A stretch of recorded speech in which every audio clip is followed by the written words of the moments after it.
Hey, happy Friday. It's the And day of happy the Friday to juicy. you too. Yes. Thank you for joining us today. This is part three of our domestic violence.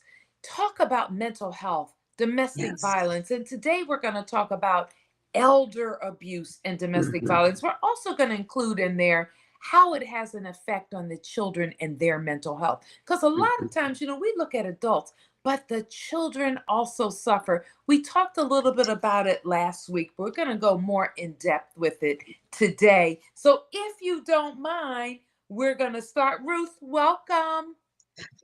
Hi, hi, hi. Hello, hello. Yes, and I want to welcome Ruth and also wish her a pre-happy birthday, which is tomorrow. So happy birthday, my dear friend. Love you Thank you, much, thank and I you, pray thank God you, grants you many, many more. So thank if you. you don't mind, we're going to start on elder abuse. And for those who are just joining us, we've been doing this series on domestic violence. Part one is the history and just the education. What is domestic violence? Who does it affect?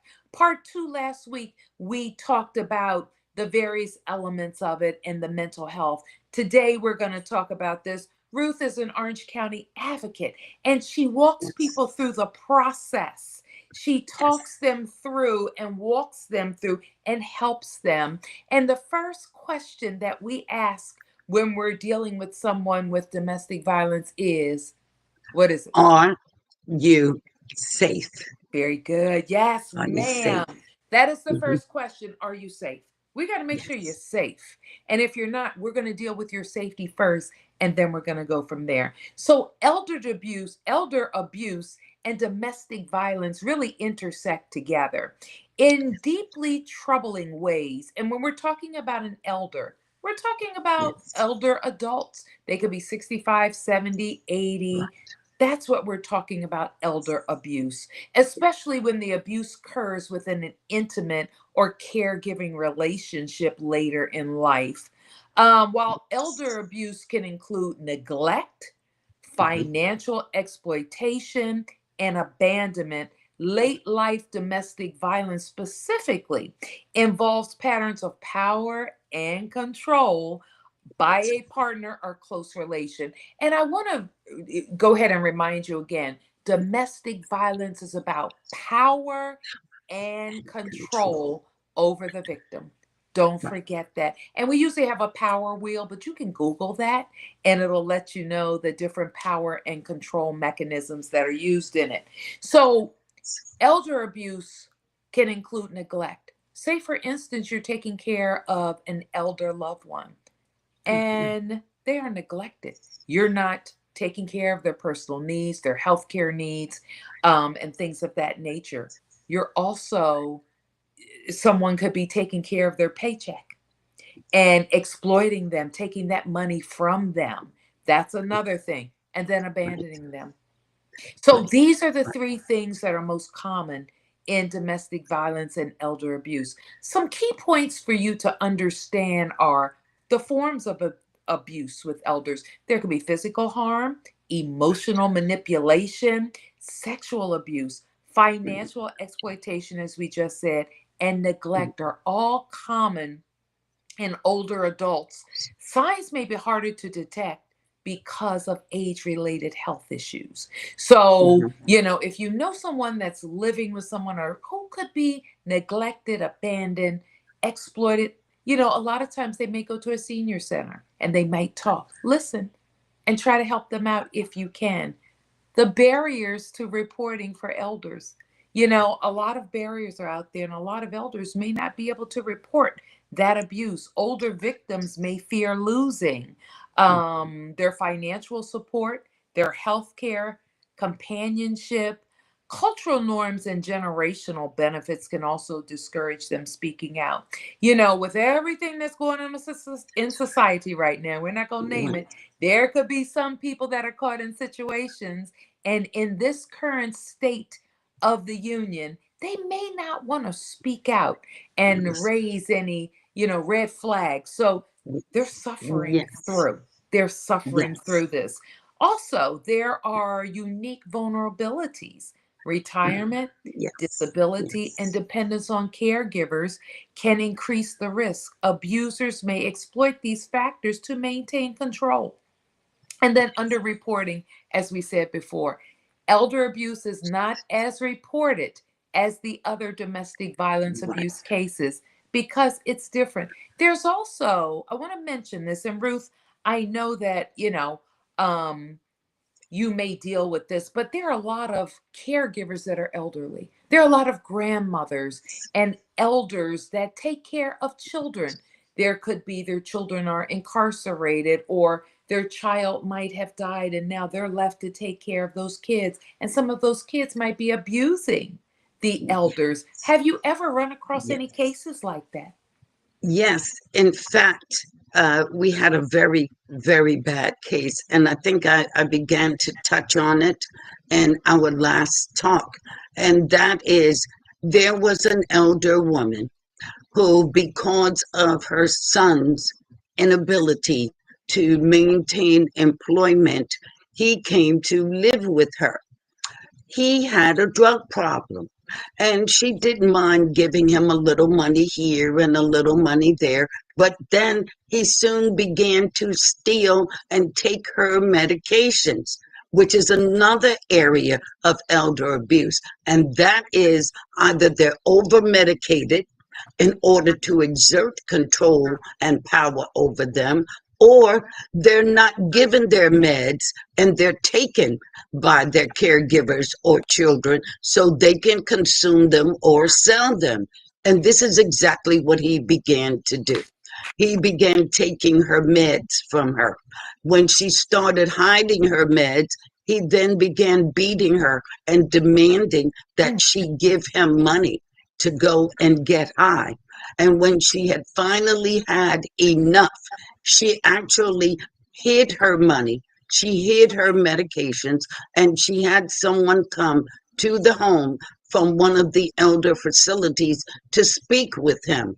Well, he put on a good show while they were there. But when they left, he began beating her, and he went so far as to take a machete and he chopped her on her arm until she finally showed him where her purse was with her medications and her money in it.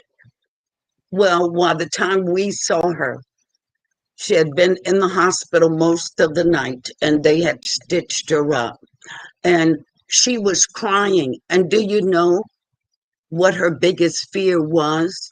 That, And that was that they were going to lock her son up and mm, that he was going to hate her. And she wow. didn't want to do that. So when elders get in a situation like that, there is their vulnerability to individuals who will exploit them financially. They will take their drugs from them or they will over medicate them. They won't feed them. They will put them in a back room somewhere and just completely forget about them. And think about an elderly person. They're fearful, Yeah. and their fear comes at varying degrees that are higher than someone who is a little bit more young, a little bit more confident. So you have to think of that elderly person. They feel as if they're boxed in. Mm-hmm. They feel as if they have nowhere else to go. And just like men are not likely to report it, the elderly are not likely to report it either. And this is a sad, sad situation. And I want to tell you and everyone who's listening that these elder abuse numbers, they went up Yes. almost in staggering proportions during COVID. COVID. Yep. A lot COVID. of people lost their jobs. A lot of people had to consolidate households. And guess who suffered? The elder, Yes. the elderly. And Yes. even if they were not working, imagine them living on a Social Security check. All someone had to do was take their card and begin drawing their money out of their bank account.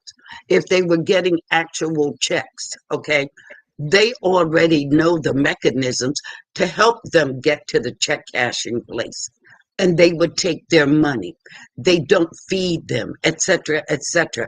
And as I said, the numbers went up staggering numbers during COVID. And think too that just as other populations were not able to recover from COVID, elderly who went into these situations during COVID, they have not recovered.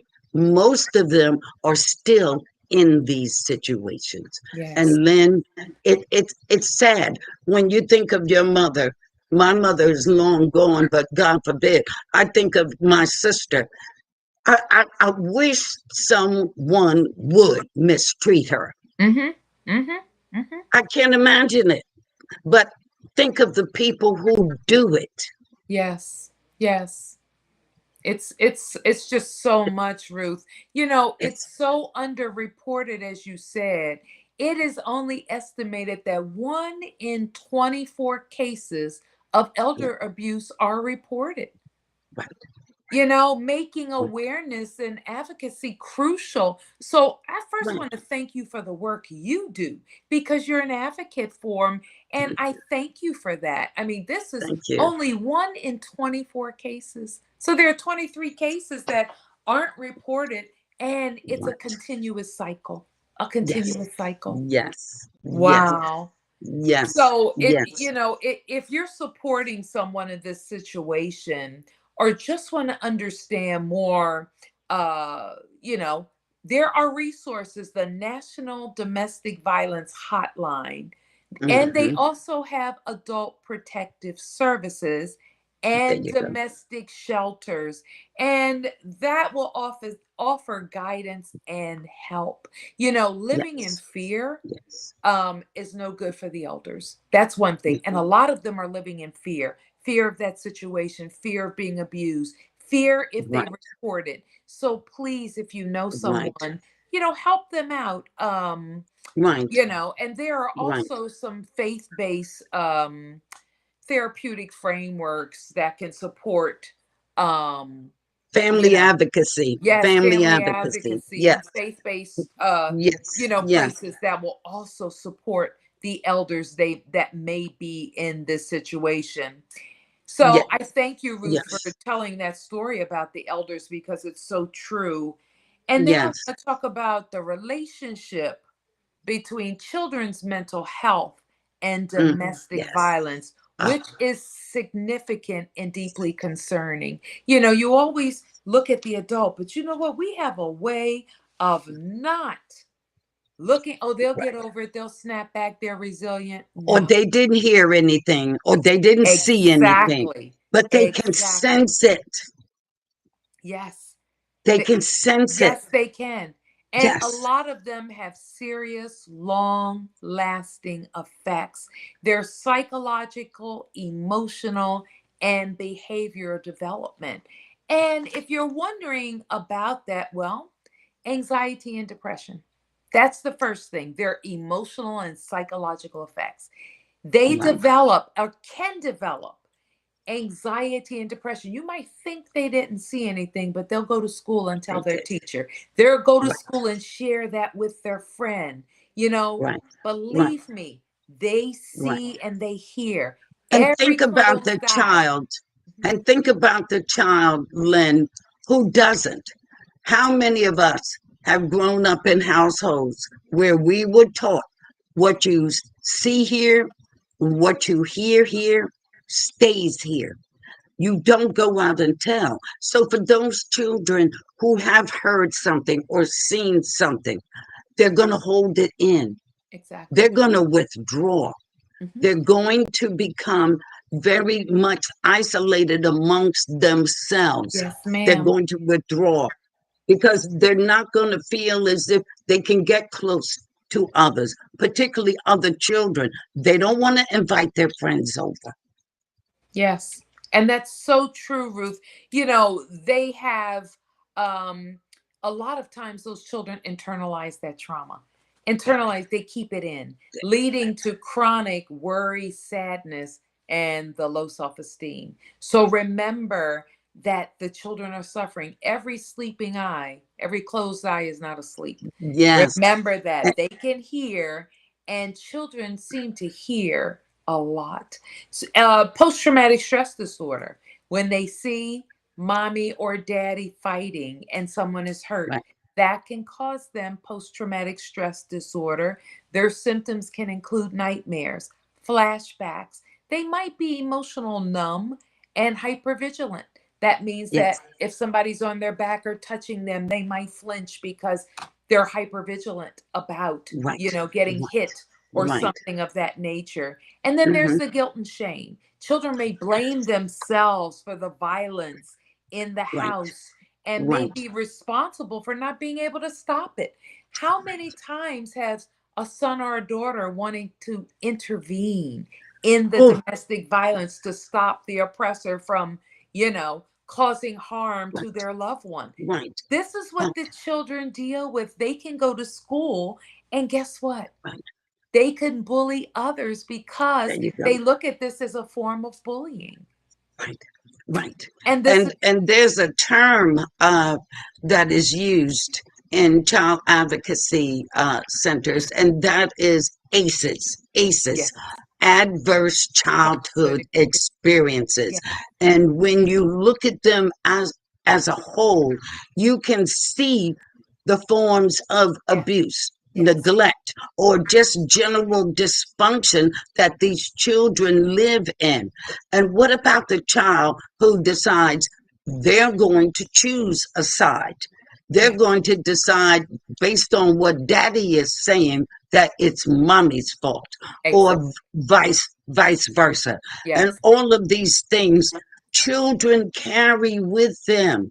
Okay, it leads to disruptive behavior. It yes, leads to dangerous practices such as doing drugs, drinking alcohol, okay, or becoming sexually active at a young age. hmm, And this is where it starts yeah, in the household. in the household. You In the know, household. when I'm counseling with people, I like to get just some history on them. And I'll go back to the childhood. And my God, when I go back Yes. and you hear so many things, and you can see where a lot of the dysfunction that they grew up in has caused some Right. disorders and things of that nature. So, the behavioral and cognitive effects on a child are the aggression and withdrawal. Some children act out violently, while Yes. others become socially withdrawn Right. or apathetic.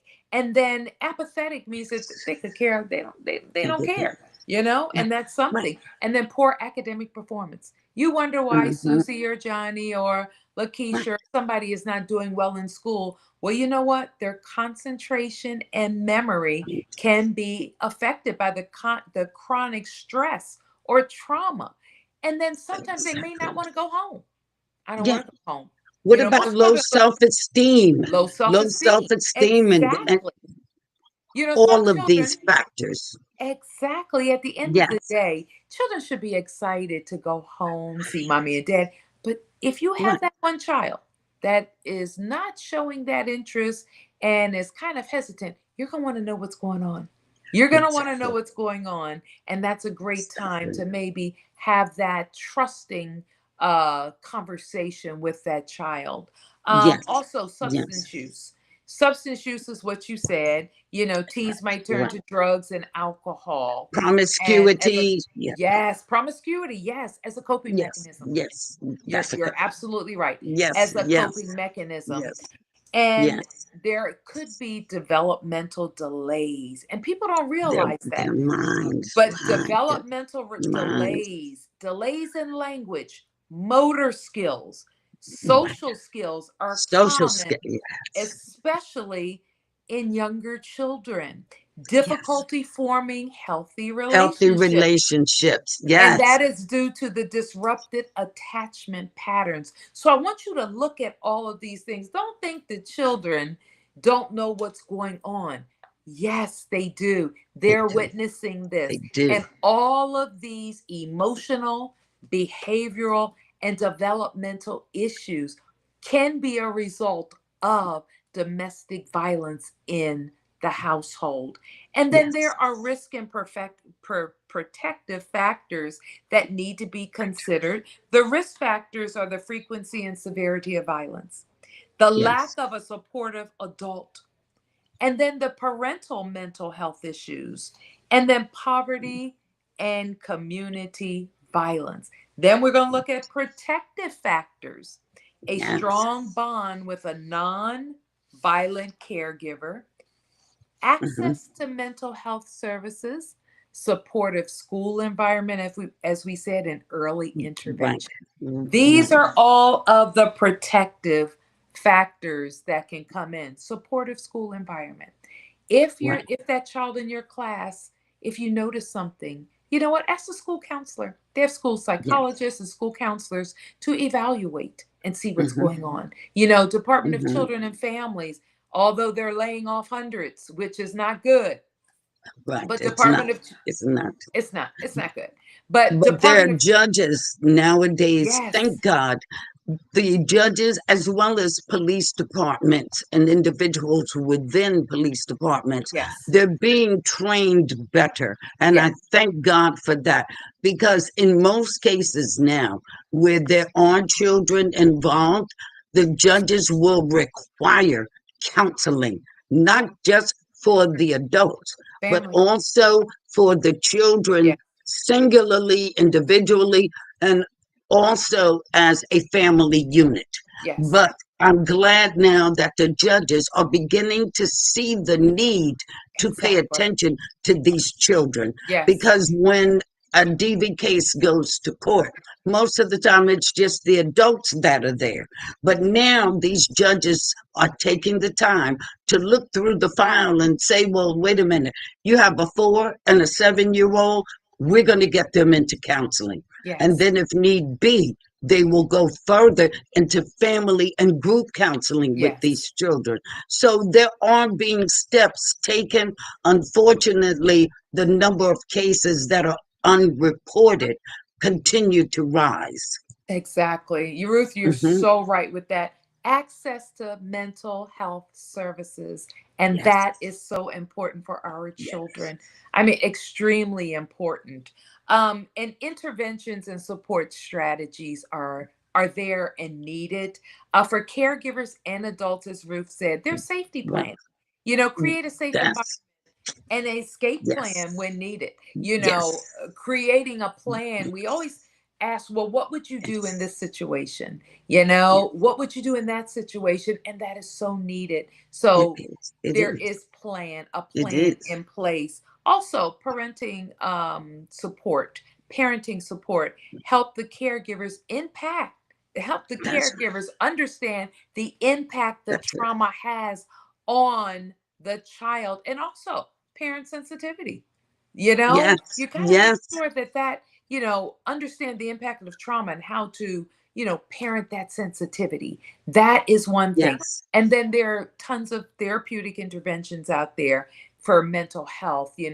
There's trauma focused cognitive behavioral therapy. Hmm. There's play therapy, which is also geared towards the children. There's also music therapy, and that Say, can help a yes, child, you know, un in therapy, you want to right, get things up and out. So that's going to help as right, well. And then right, there's family therapy. Okay, family right. therapy can definitely help. If the victim has children, you might want to do it with the victim and the children together. Children You together know, and then you don't want separate. to do it with the oppressor right at that moment, but you want to do it with the safe ones right at, can't formulate that, but you all know what I'm talking about. Ruth, Yes, you yes, understand yes. what I'm saying. You want to make sure that if there's a mother with children or a father who's abused with the children, sometimes it might Right, be beneficial to counsel with them as a unit. This is where you are. This is right. what happened. Protective Yes, factors can be brought in at that time.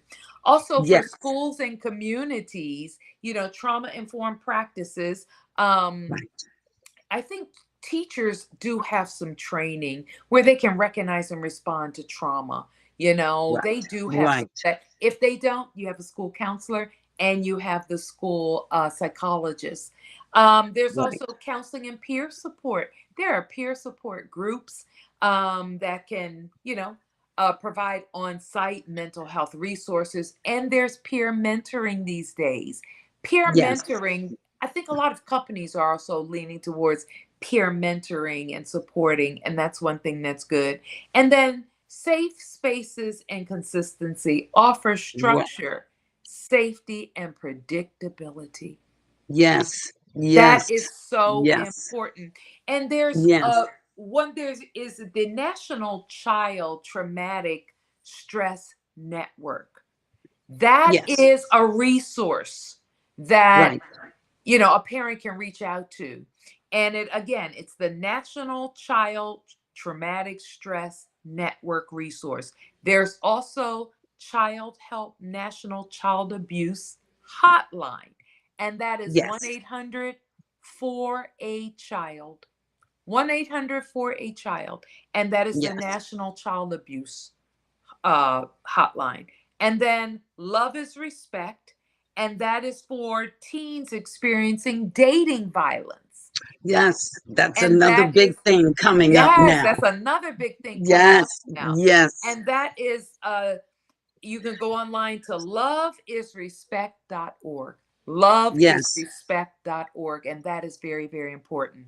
And Orlando Health, for those of you who are in the Central Florida area, Orlando Health has a children's advocacy center Yes. where they devote full-time counselors and advocates to work just with children in these types of situations. Yes. And it is so broad, and their work is so expansive that they actually do a training for adults. They do a training for teachers as well. But if you just want information on the types of programs that are available to help children, Orlando Health's Children's Advocacy Center is one good place to start. Yes, ma'am. Yeah, There's so many things out there. It is not a good idea to counsel when there's domestic violence with the partner and the victim, or, right. That's right. separate That's right. individual counseling is Right. needed. There's batterers counseling, Yes, and then there's survivor yes, counseling. survivor, Yes, and they have to be done separately because yes, most survivors are not going to speak as exactly. openly as they would while their batterer is sitting right there in front of them. And Yes, it could also cause further escalations it could. of future violence Yes, upon that survivor. Yeah, yes, yes. yes, So, yes. keep that in mind. If you're seeking counseling, do it individually at this time. And they can give you Yes, ways and methods to uplift you so you can get out of that situation. Remember, exactly. the Mhm. National Domestic Violence Ah, Hotline. And that yes, is one thing that's good. So I want you to realize that, sometimes children also are, abusing the elders. Children also can yes, be, abusers. So we want to make abusing yes, the parents. And so we yes, want to make sure that domestic violence is something that you're not sweeping under the rug, but something exactly. you're dealing with. Yes, And that is so important. So we just want to thank you today for part 3. And next week, part 4, we're going to close out our 4-part series on domestic violence. We're going to be talking about the LGBTQIA plus community and that, domestic violence. yes, And it is so important because they are high in the domestic violence category. And Ruth, I want to thank you yes, because yes. you have taken so many classes and well versed in domestic violence. There's so many nuances that are coming into domestic violence. We have to constantly update Yes, ourselves on what's going right. on, new methods, new protective measures, That's and right. things of that nature. So I thank you for Yes, giving your yes, heart and yes, your yes, time and yes, being an advocate like I am for domestic violence. It's yes, important because people need that caring ear to hear. and Yes. that Yes. kindness when they're going through. So I thank you for the work you do in the I domestic thank you too, violence Lynn. field. I Thank do. you. You're I welcome. do. I And do. until next week, if you don't mind, Ruth, if you don't mind, until next week, we will see you later. Happy birthday to Ruth. If you don't mind, have a great evening. Be safe. Bye You bye. too. Thank you.